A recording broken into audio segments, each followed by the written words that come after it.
หนึ่งแล้วพี่น้องเอ้ยหนึ่งแล้วเรียบร้อยแล้ว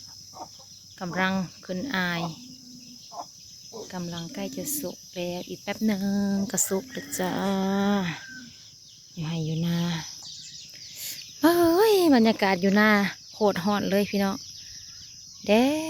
ดบบดเลยเบิดมือเบิดเวนนะแดดคักแดดแน่มึงแน่ตาหน่ายคักเขาเฮาโอ้ยแคนเอ้ยพวกอ่างในแคนเด้เลาะอยู่โอ้ง่วกะสิได้ไปเกี่ยวหญ้าให้ง่วก่อนพี่น้องเอ้ยบ้านนี้เขาเฮากำลังเคี้ยวคักเคี้ยวแน่พวกเขากำลังเคี้ยวหญ้าก็ขึ้นเพราะหญ้าแต่ว่าสิได้อันขาหญ้าหันพี่น้องเอ้ยหญ้าลายโพดมักสดินเฮาก็เริ่มออกแล้วล่ะเดี๋ยวสิพาไปเบิ่งอัน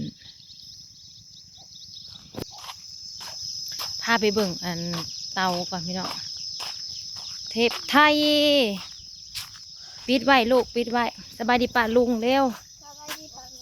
น้องเทปไทยก็ย่างเบิ่นเล่นอยู่แถวนี้แม่สิพาพี่น้องไปเบิ่งเตาโอ้อัมโบเลยบรรยากาศยามมื้อแลงจ้าพี่น้อง2 4 6มวนน้อย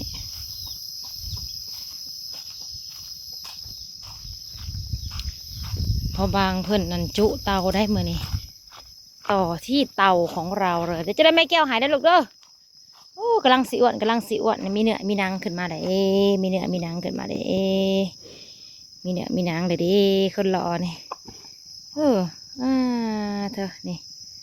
เริ่มอ้วนเลยพี่น้องเอ้ยเริ่มมีเนื้อมีหนังแล้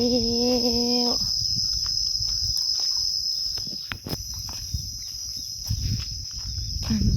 หอนแห้งเมื่อนี้เห็ดมกน้ำไม้พี่น้องเอ้ยเอาน้ำไม้ออกมาแล้วก็มามกกินแรงเบิดพื้นเฮากองหมักใหญ่ในนี้นะพี่น้องเอ้ยเรียบร้อยนะคะเบิดไปแล้วมีแต่เอาไว้อันหนึ่งเขาหน่อยหนึ่งเพื่อทานเขาสิได้ทานกะเมื่อใส่อยู่บ้านอยู่หน้ากันดังฟื้นคือเก่าเด้เป็นประมาณนี้พี่น้องเดี๋ยวมาลุ้นน้ำกันรอลุ้นน้ำกันว่ามันสิได้จักสอบพอบางเพิ่นโอบแล้วเมื่อน่ะเขาเอาลงแล้วเขากะเฮ็ดบ่แล้วเนาะเพราะว่าเขาบ่ได้อยู่จุดบ่ได้อยู่อันนั้นบัดนี้ก็พากันไปร้องเพลงตื่นมาก็ไปร้องเพลงบัดนี้ก็มาสานต่อที่เอาเขาไปอีกให้มันเต็มเอาฟืนเขาไปให้มันเต็ม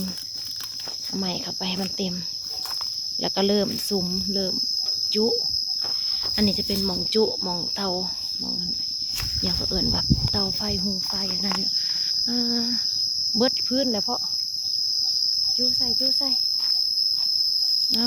บริหารจัดการเจ้าของเตาเฮ็ดลุงบางธุรกิจมืดบริหารเองกับมือ บริหารจัดการเองเป็นผู้บริหารแล้วก็เป็นผู้จัดการนะจ๊ะทำเองเลยลุงบางเรียกเพิ่นกันลายเฮ็ดยังกระทันได้แล้ว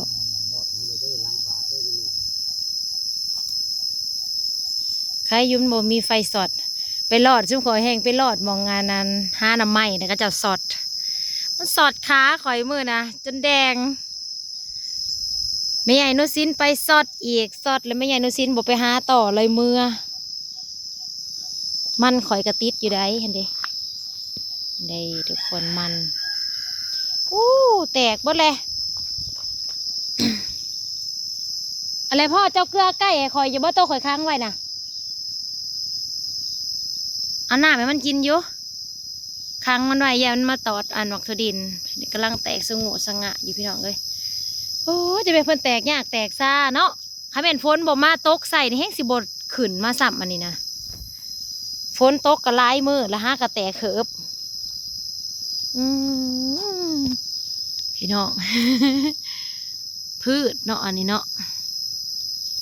แข็งมาหาแข็งกัดหมุนขึ้นมาได้แต่เขิบมันโยมันยะอยู่โอ้ยอยากไปหาเก็บเห็ดเพาะเด้แบบนี้เหมือนเห็ดเพาะจะออกเลย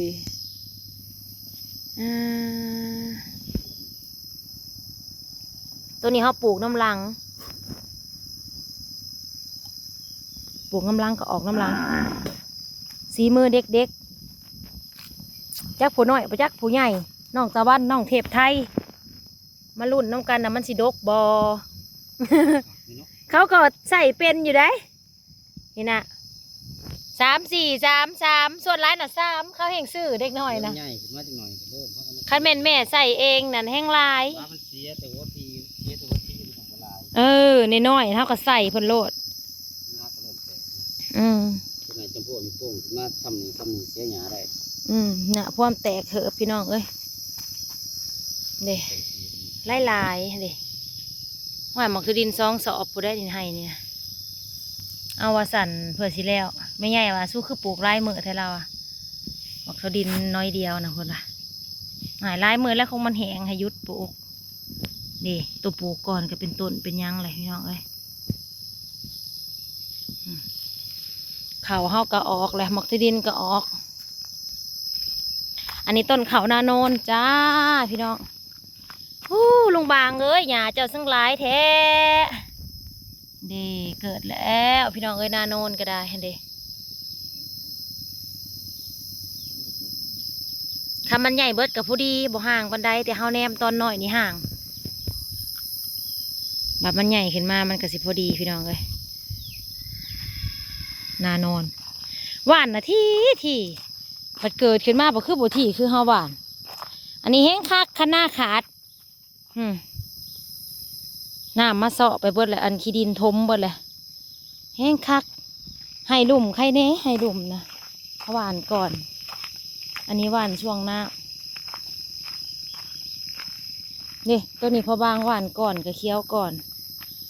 ว้าหญ้าเต็มพื้นแผ่นดินอีกเลยอันนี้ก็ดีตายหอคาคารี่ตัวนี้ลงบางหวานก่อนมอนี้หวานน้ำลังหวานตอนพ้นอันมาพ้นมาแล้วเขาก็หวานมือใหม่เขาทั้งลุ่มนะงามแห้งเลยพี่น้องเขียวงามเบิดหวานรุ่นเดียวกันแก้วกระจีของไผกันดิแต่ว่าของเฮาสิได้ฉีดยาขายหญ้าอีกแล้วมันความงามเขามาฉีดกับบ่ได้หญ้าลายพี่น้องเอ้ยตัดกับบ่ได้อีกบ้านเช้าสุดนี้นะตัดกับบ่ได้เพราะว่ามันเป็นแบบหน้าโน้นบ่แม่นหน้าทามหน้ายังขนาดพี่น้องคันไปตัดกับบ่ขึ้นบ่ยังเป็นเขามักกะเคยตัดแต่เดี๋ยวว่าเขาสิไปตัดหญ้าตัดยังออกขนาดควันเลยนี่เบิ่งเต่าลุงบางก่อนควันเลยโอ้เอฟเฟกมาใหญ่เลยเด้อ้วนเลยเด้ท่วมหัวพ่อแล้ว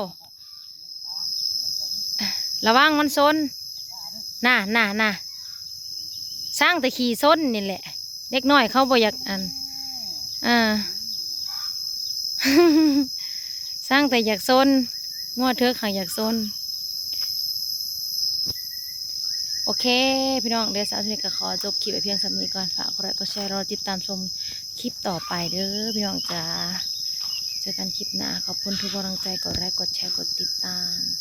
รอลุ้นนำกันเด้อเต่าลงบางสิได้จักสอบพี่น้องจ้าบ๊ายบายมาจุไฟอันมกน้ำไหม้ก่อนไฟมกน้ำไหม้เบิดแล้ว